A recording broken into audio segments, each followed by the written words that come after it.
ॐ श्री विष्णवे नमः। ध्यानम् शान्ताकारं भुजगशयनं पद्मनाभं सुरेशं विश्वाधारं गगनसदृशं मेघवर्णं शुभांगं लक्ष्मीकान्तं कमलनयनं योगिभिर्ध्यानगम्यं वन्दे विष्णुं भवभयहरं सर्वलोकैकनाथम्। ॐ श्री परमात्मने नमः। अथ विष्णु सहस्रनाम स्तोत्रम्। यस्य स्मरणमात्रेण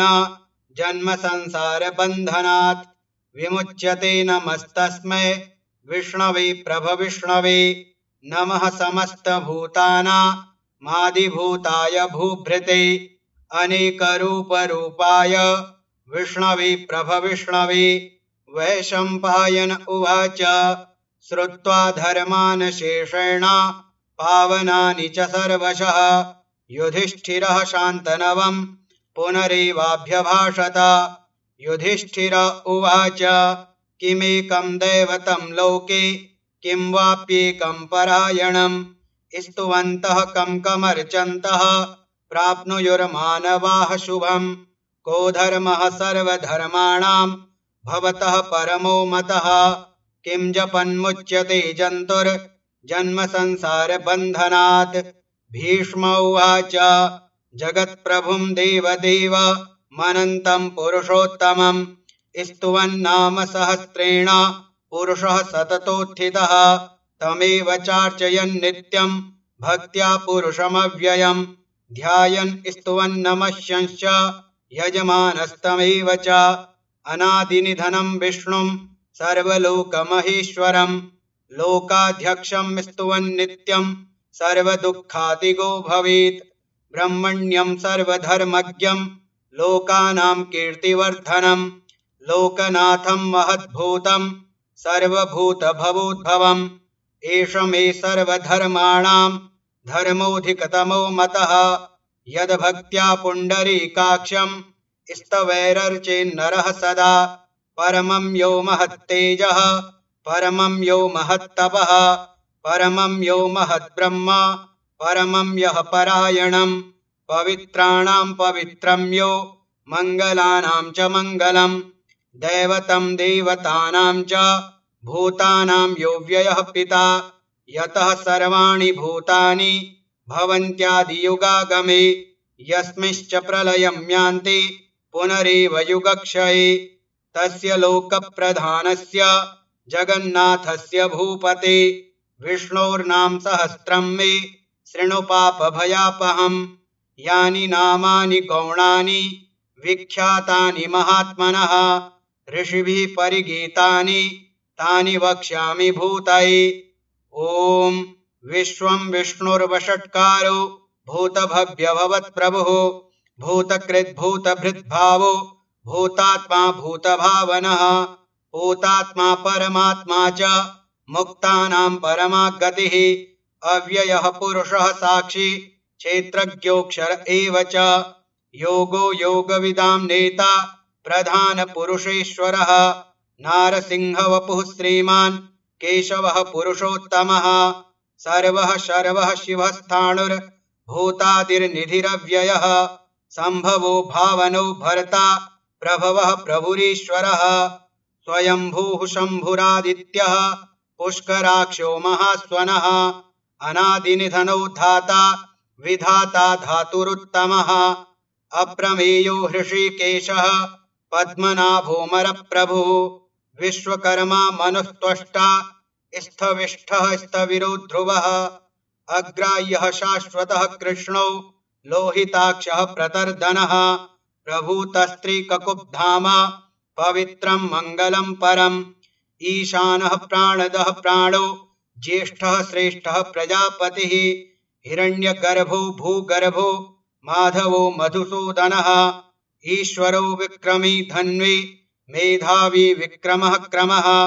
अनुत्तमो दुराधर्षः कृतज्ञः कृतिरात्मवान् सुरेशः शरणं शर्मा विश्वरेताः प्रजाभवः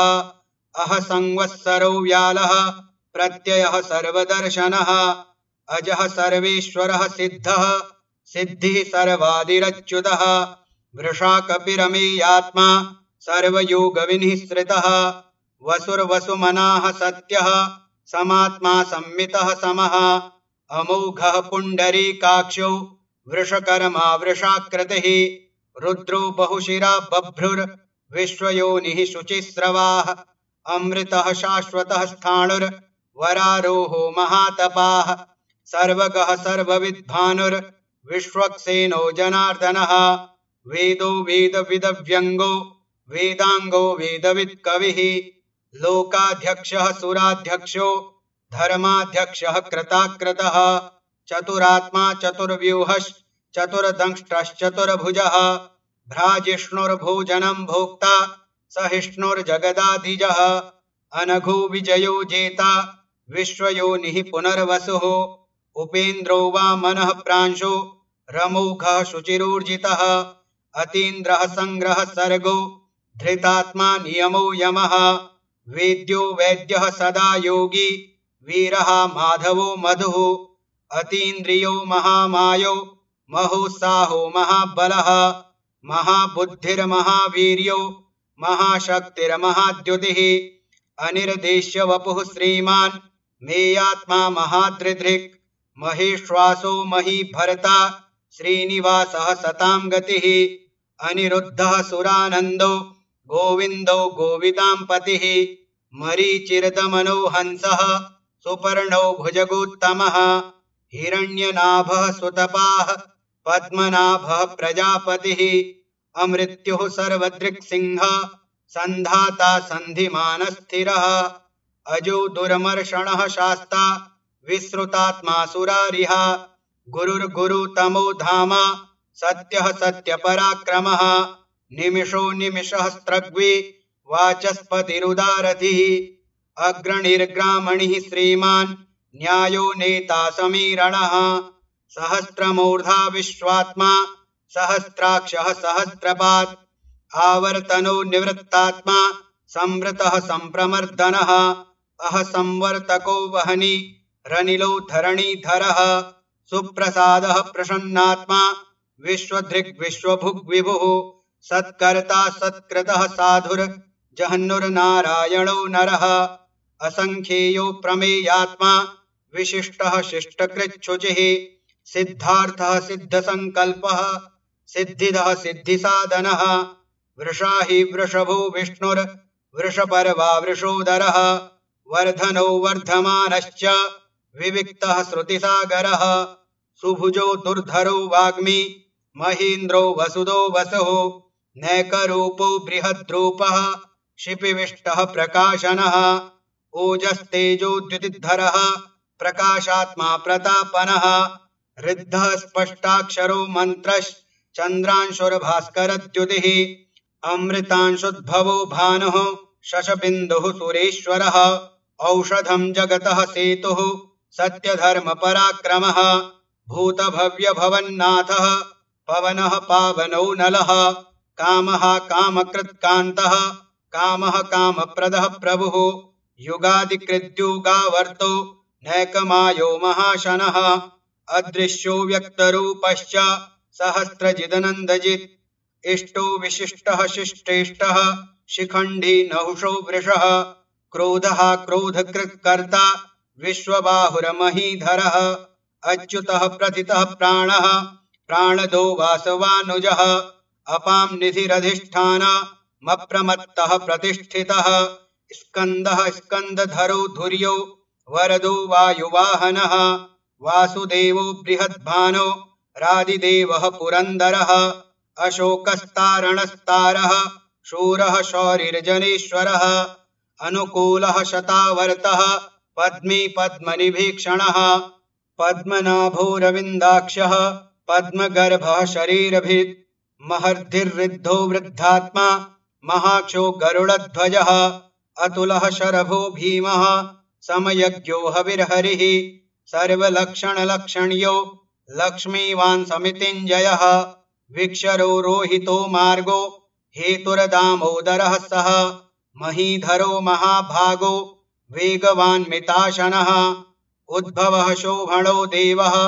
श्रीगर्भः परमेश्वरः करणं कारणं कर्ता विकर्ता गहनो गुहः व्यवसायो व्यवस्थानः संस्थानः स्थानदो ध्रुवः परर्धिः परमस्पष्टः तुष्टः पुष्टः शुभीक्षणः रामो विरामो विरजो मार्गो नेयो नयो नयः वीरः शक्तिमतां श्रेष्ठो धर्मो धर्मविदुत्तमः वैकुण्ठः पुरुषः प्राणः प्राणदः प्रणवः पृथुः हिरण्यगर्भः शत्रुघ्नो व्याप्तो वायुरधोक्षजः ऋतुः सुदर्शनः कालः परमेष्ठी परिग्रहः उग्रः संवत्सरो दक्षो विश्रामो विश्वदक्षिणः विस्तारः स्थावरस्थाणुः प्रमाणं बीजमव्ययम् अर्थोऽनर्थो महाकोशो महाभोगो महाधनः अनिर्विण्णः स्थविष्टो भूर्धर्मयूपो महामखः नक्षत्रनेमिर्नक्षत्रे शमः श्यामः समीहनः यज्ञ इज्यो महेज्यश्च क्रतुः सत्रं सतां गतिः सर्वदर्शी विमुक्तात्मा सर्वज्ञो ज्ञानमुत्तमम् सुब्रतः सुमुखः सूक्ष्मः सुघोषः सुखदः सुहृत् मनोहरो जितक्रोधो वीरबाहुरविदारणः स्वापनः स्ववशो व्यापी नैकात्मा नैककर्मकृत् वत्सरो वत्सलो वत्सी रत्नगर्भो धनेश्वरः धर्मकृद्धर्मी सदसत्क्षरमक्षरम् अविज्ञाता सहस्रांशुर्विधाता कृतलक्षणः गभस्तिनेमिः सत्त्वस्थः सिंहो भूतमहेश्वरः आदिदेवो महादेवो देवेशो देवभृद्गुरुः उत्तरो गोपतिर्गोप्ता ज्ञानगम्यः पुरातनः शरीरभूतभृद्भोक्ता कपीन्द्रो भूरि दक्षिणः सोमपोमृतपः सोमः पुरुजित्पुरुषोत्तमः विनयो जयः सत्यसन्धो दाशार्हः सात्वतां पतिः जीवो विनयिता साक्षी मुकुन्दो मितविक्रमः अम्भोनिधिरनन्तात्मा महोदधिशयोऽन्तकः अजो महार्हः स्वाभाव्यो जितामित्रः प्रमोदनः आनन्दो नन्दनो नन्दः सत्यधर्मा त्रिविक्रमः महर्षिः कपिलाचार्यः कृतज्ञो मेदिनीपतिः त्रिपदस्त्रिदशाध्यक्षो महाशृङ्गः कृतान्तकृत् महावराहो गोविन्दः सुषेणः कनकाङ्गदे गुह्यो गभीरो गहनो गुप्तश्चक्रगदाधरः वेदाः स्वाङ्गोजितः कृष्णो दृढः शङ्कर्षणोच्युतः वरुणो वारुणो वृक्षः पुष्कराक्षो महामनाः भगवान् भगहानन्दे वनमाली हलायुधः आदित्यो ज्योतिरादित्यः सहिष्णुर्गतिसत्तमः सुधन्वाखण्डपरशुर्दारुणो द्रविणप्रदः दिविस्पृक् सर्वदृग्व्यासो वाचस्पतिरयो निजः त्रिसामासामगः साम निर्वाणं भेषजं भिषक् सन्न्यासकृच्छमः शान्तो निष्ठा शान्तिः परायणम् शुभाङ्गः शान्तिदः स्रष्टा कुमुदः कुवलेशयः गोहितो गोपतिर्गोप्ता वृषभाक्षो वृषप्रियः अनिवर्ते निवृत्तात्मा संक्षेप्ताशेमकृच्छिवः श्रीवत्सवक्षाः श्रीवासः श्रीपतिः श्रीमताम्बरः श्रीदः श्रीशः श्रीनिवासः श्रीनिधिः श्रीविभावनः श्रीधरः श्रीकरः श्रेयः श्रीमान् लोकत्रयाश्रयः स्वक्षः स्वङ्गः शतानन्दो नन्दिर्ज्योतिर्गणेश्वरः विजितात्मा विधेयात्मा सत्कीर्तिश्छिन्न संशयः उदीर्णः सर्वतश्चक्षु रनीशः शाश्वतस्थिरः भूषयो भूषणो भूतिर्विशोकः शोकनाशनः अर्चिस्मानर्चितः कुम्भो विशुद्धात्मा विशोधनः अनिरुद्धो प्रतिरथः प्रद्युम्नो मितविक्रमः कालनेमिनिहावीरः शौरिः शूरजनेश्वरः त्रिलोकात्मा त्रिलोकेशः केशवः केशिहा हरिः कामदेवः कामपालः कामी कान्तः कृतागमः अनिर्देश्य वपुर्विष्णुर्वीरोऽनन्तो धनञ्जयः ब्रह्मण्यो ब्रह्मकृद् ब्रह्म विवर्धनः ब्रह्मविद् ब्राह्मणो ब्रह्मी ब्रह्मज्ञो ब्राह्मणप्रियः महाक्रमो महाकर्मा महातेजा महोरगः महाक्रतुर्महायज्वा महायज्ञो महाहविः स्तव्यः स्तवप्रियः स्तोत्रम् स्तुतिः स्तोतारणप्रियः पूर्णः पूरयिता पुण्यः पुण्यकीर्तिरनामयः मनोजवस्तीर्थकरो वसुरेता वसुप्रदः वसुप्रदो वासुदेवो वसुर्वसुमना हविः सद्गतिः सत्कृतिः सत्ता सद्भूतिः सत्परायणः शूरसेनो यदुश्रेष्ठः सन्निवासः सुयामुनः भूतावासो वासुदेवः सर्वासु निलयो नलः दर्पः दर्पदो दृप्तो दुर्धरोऽथा पराजितः विश्वमूर्तिर्महामूर्तिर्दीप्तमूर्तिरमूर्तिमान् अनेकमूर्तिरव्यक्तः शतमूर्तिः शताननः एको नैकः सवः कः किं यत्तत्पदमनुत्तमम् लोकबन्धुर्लोकनाथो माधवो भक्तवत्सलः सुवर्णवर्णो हेमाङ्गो वराङ्गश्चन्दनाङ्गदी वीरः विषमः शून्यो घृताशीरचलश्चलः अमानी मानदो मान्यो लोकस्वामी त्रिलोकधृक् सुमेधा मेधजो धन्यः सत्यमेधाधराधरः तेजो वृषोद्युतिधरः सर्वशस्त्रभृताम्बरः प्रग्रहो निग्रहो व्यग्रो नैकशृङ्गो गदाग्रजः चतुर्मूर्तिश्चतुर्बाहुश्चतुर्व्यूहश्चतुर्गतिः चतुरात्मा चतुर्भावश्चतुर्वेदविदेकपात् समावर्तो निवृत्तात्मा दुर्जयो दुरतिक्रमः दुर्लभो दुर्गमो दुर्गो दुरावासो दुरारिहा शुभांगो लोकसारंगः सुतन्तुस्तन्तुवर्धनः इंद्रकर्मा महाकर्मा कृतकर्मा कृतागमः उद्भवः सुन्दरः सुन्दो रत्ननाभः सुलोचनः अर्को वाजसनः शृंगे जयन्तः सर्वविजयी सुवर्णबिन्दुरक्षोभ्यः सर्ववागीश्वरेश्वरः महाह्रदो महागर्तो महाभूतो महानिधिः कुमुदः कुन्दरः कुन्दः पर्जन्यः पावनो नीलः अमृताशोऽमृतवपुः सर्वज्ञः सर्वतोमुखः सुलभः सुव्रतः सिद्धः शत्रुजिच्छत्रुतापनः न्यग्रोधोदुम्बरोऽश्वत्थश्चाणूरान्ध्रनिषूदनः सहस्रार्चिः सप्तजिह्वः सप्तैधाः सप्तवाहनः अमूर्तिरनघोचिन्त्यो भयकृद्भयनाशनः अणुर्बृहत्कृशः स्थूलो गुणभृन्निर्गुणो महान् अधृतः स्वधृतः स्वास्यः प्राग्वंशो वंशवर्धनः भारभृत्कथितो योगी योगीशः सर्वकामदः आश्रमः श्रमणः श्यामः सुपर्णो वायुवाहनः धनुर्धरो धनुर्वेदो दण्डो दमयितादमः अपराजितः सर्वसहो नियन्ता नियमो यमः सत्त्ववान् सात्विकः सत्यः सत्यधर्मपरायणः अभिप्रायः प्रियार्होर्ह प्रियकृत्प्रीतिवर्धनः विहाय सगतिर्ज्योतिः सुरुचिरहुतभुग्विभुः रविर्विरोचनः सूर्यः सविता रविलोचनः अनन्तो हुतभुग्भोक्ता सुखदो नैकजोग्रयः अनिर्विण्णः सदा मर्षि लोकाधिष्ठानमद्भुतः सनात् सनातनतमः कपिलः कपिरप्ययः स्वस्तिदः स्वस्तिकृत् स्वस्ति स्वस्तिभुक् स्वस्ति दक्षिणः अरौद्रः कुण्डली चक्रे विक्रम्योर्जितशासनः शब्दातिगः शब्दसः शिशिरः सर्वरीकरः अक्रूरः पेशलो दक्षो दक्षिणः शमिनाम्बरः विद्वत्तमो वीतभयः पुण्यश्रवणकीर्तनः उत्तारणो दुष्कृतिः पुण्यो दुःस्वप्ननाशनः वीरः रक्षणः सन्तो जीवनः पर्यवस्थितः अनन्तरूपोऽनन्तश्रीर्जितमञ्जुर्भयापः चतुरस्रो गभीरात्मा विदिशो व्यादिशो दिशः अनादिर्भूर्भुवो लक्ष्मीः सुवीरो रुचिराङ्गदः